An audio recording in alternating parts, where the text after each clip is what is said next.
Assalamualaikum warahmatullahi wabarakatuh. Bapak Ibu yang saya hormati, perkenankanlah saya pada kesempatan ini untuk berbagi pengetahuan kepada Bapak Ibu tentang pengelolaan obat secara mandiri yang benar dalam masyarakat. Dalam hal ini, bagaimana kita mengelola obat secara benar dan mandiri dalam keluarga. Bapak Ibu, apakah itu obat? Apakah madu atau racun? Obat dapat digunakan untuk pencegahan, penyembuhan, pemulihan, dan peningkatan kesehatan. Namun, obat adalah senyawa kimia yang dapat bekerja sebagai racun, sehingga obat harus digunakan dalam dosis yang tepat dan dengan cara yang benar. Agar terhindar dari bahaya obat, maka kita perlu pengetahuan dan pemahaman bagaimana mendapatkan obat dengan benar, bagaimana kita menggunakan obat dengan benar, dan bagaimana menyimpan obat dengan benar. Kemudian setelah obat tidak digunakan lagi, kita juga mesti tahu bagaimana membuang obat dengan benar. Dalam hal mendapatkan obat dengan benar, Bapak Ibu, obat dapat diperoleh dari sarana pelayanan kefarmasian seperti apotek, toko obat berizin, rumah sakit, dan bisa juga dari puskesmas. Kemudian kita perlu tahu juga tentang penggolongan obat yang bisa kita ketahui dari tanda atau gambar yang terdapat pada kemasan obat seperti yang terlihat pada slide ini. Tanda lingkaran hijau dengan garis tepi hitam ini adalah tanda untuk obat bebas. Obat ini dapat dibeli tanpa resep baik di apotek maupun di toko obat berizin. Kemudian tanda lingkaran biru dengan garis tepi hitam ini adalah tanda untuk obat bebas terbatas. Sama halnya dengan obat bebas terbatas ini juga dapat dibeli di apotek dan di toko obat berizin. Bedanya dengan obat bebas terbatas ini ada tanda peringatan. Kemudian lingkaran merah dengan huruf K di tengah, garis tepi hitam, ini adalah tanda atau petunjuk untuk obat keras. Mana obat ini harus dengan resep dokter dan belinya juga hanya di apotek. Kemudian lingkaran putih di tengah palang merah dan garis tepi merah ini adalah tanda untuk obat-obat psikotropika dan narkotika. Jadi dengan mengenali penggolongan obat melalui gambar atau simbol yang terdapat pada kemasan obat, maka kita dapat mengetahui apakah obat ini dapat dibeli bebas atau harus dengan resep dokter. Dan bahkan kita bisa mengetahui apakah obat ini termasuk jenis psikotropika atau narkotika. Jadi jika kita temukan obat dengan simbol lingkar putih dengan palang merah ini tersimpan di rumah atau putra-putri kita atau anak-anak kita dapat cepat mengantisipasi agar tidak terjadi penyalahgunaan penggunaan obat. Kemudian ada beberapa hal yang perlu diperhatikan pada kemasan obat. Nama obat atau merek dagang, nama produsennya, komposisi obat, tata cara penggunaan obat, kemudian peringatan atau efek samping, dan batas kedaluarsan obat tersebut. Selain itu, nomor batch dari obat, penandaan golongan obat, serta nomor registrasi obat perlu juga mendapat perhatian. Selanjutnya, agar kita tidak terjebak dengan obat palsu, dapat kita amati melalui segel obat, di mana segel obat palsu biasanya tidak rapi.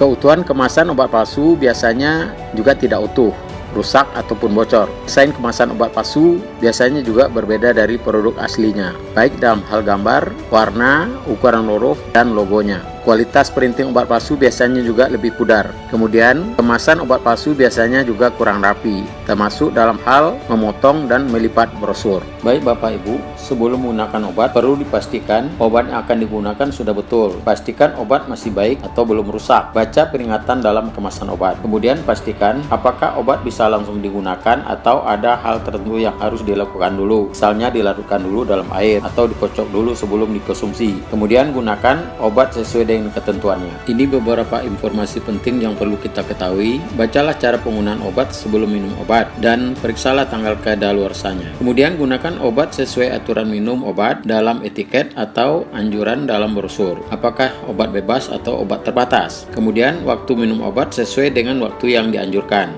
Penggunaan obat bebas atau bebas terbatas tidak dimaksudkan untuk penggunaan secara terus-menerus. Kemudian hentikan penggunaan obat bila tidak memberikan manfaat. Bila terjadi hal-hal yang tidak diinginkan, segera hubungi tenaga kesehatan terdekat. Kemudian, sebaiknya tidak melepas etiket dari wadah obat karena pada etiket tercantum cara penggunaan obat dan informasi penting lainnya. Sebaiknya tidak mencampur berbagai jenis obat dalam suatu wadah. Hindari menggunakan obat orang lain walaupun gejalanya tampak serupa, dan tanyakan kepada apoteker atau petugas kesehatan di puskes untuk mendapatkan informasi penggunaan obat yang lebih lengkap. Obat oral dalam bentuk padat seperti tablet, kaplet, kapsul, tablet salut umumnya dapat ditelan utuh dengan bantuan air minum. Beberapa obat oral padat perlu perlakuan khusus, misalnya tablet kunyah harus dikunyah dulu sebelum ditelan. Tablet buih atau effervescent dilarutkan dalam segelas air. Tablet hisap diletakkan di rongga mulut dan dihisap. Tablet sublingual ditaruh di bawah lidah dan tidak untuk ditelan. Kemudian, obat oral dalam bentuk cair seperti sirup dikocok dulu sebelum diminum. Takaran obat minum. 1 sendok takar, artinya obat dituang ke sendok takar sampai garis menunjukkan volume 5 ml. Setengah sendok takar, artinya obat dituang ke sendok takar sampai garis yang menunjukkan volume 2,5 ml. Beberapa obat dalam bentuk cair hanya untuk penggunaan di luar tubuh. Obat-obat seperti ini adalah cairan tetes hidung, tetes mata, dan tetes telinga. Cairan obat kumur, cairan untuk kulit atau lotion. Obat tetes digunakan dengan alat pipet yang tersedia dalam kemasan. Aturan pakai dinyatakan dalam tetes atau mililiter. Yang perlu diketahui juga, beberapa obat digunakan dengan pengaturan tertentu, misalnya sebelum makan, atau sesudah makan, atau bersamaan dengan makan. Obat tidak boleh diminum bersamaan dengan susu atau antacid. Selisih waktu minum tertentu, misalkan setiap 6 jam atau 8 jam. Beberapa obat perlu petunjuk khusus sesuai untuk sediaan. Sediaan untuk mata adalah tetes mata, salep mata. Sediaan untuk hidung, tetes hidung, obat semprot atau inhalasi. Sediaan tetes telinga. Kemudian, sediaan untuk kulit bisa berupa bedak, salep, krim, dan lotion.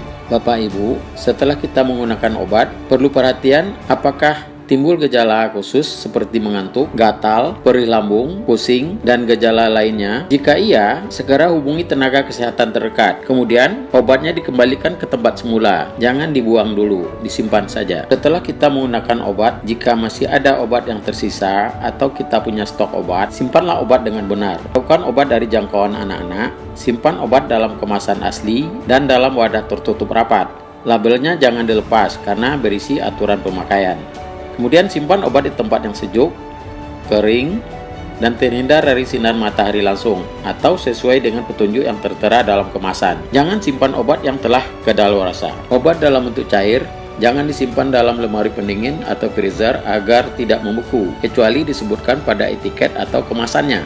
Sediaan suppositoria harus disimpan di lemari es supaya tidak meleleh. Sediaan aerosol atau spray harus dijauhkan dari panas atau suhu tinggi karena dapat meledak. Bila ragu atau tidak mengerti, tanyakan kepada apoteker atau tenaga kesehatan terdekat.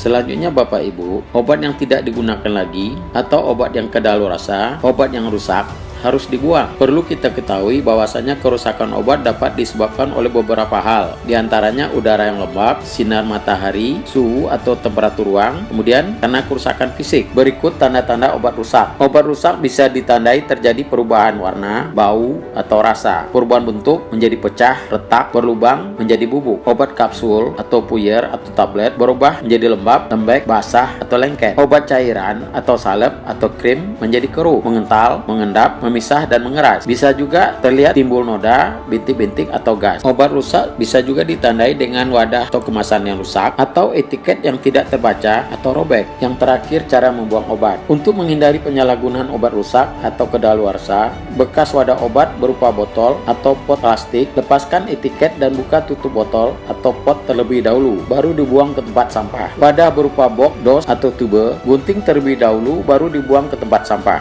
Obat juga dapat dibuang dengan cara kemasan dibuka lalu dipendam dalam-dalam. Kemudian bisa juga dibakar dan pastikan pembakaran memusnahkan seluruh obat. Baik Bapak Ibu, dari pemaparan tadi dapat disimpulkan bahwasanya obat merupakan sarana atau komoditi kesehatan yang dapat memberikan manfaat apabila cara mendapatkan, cara menggunakan, cara menyimpan, dan cara membuang dilakukan dengan benar.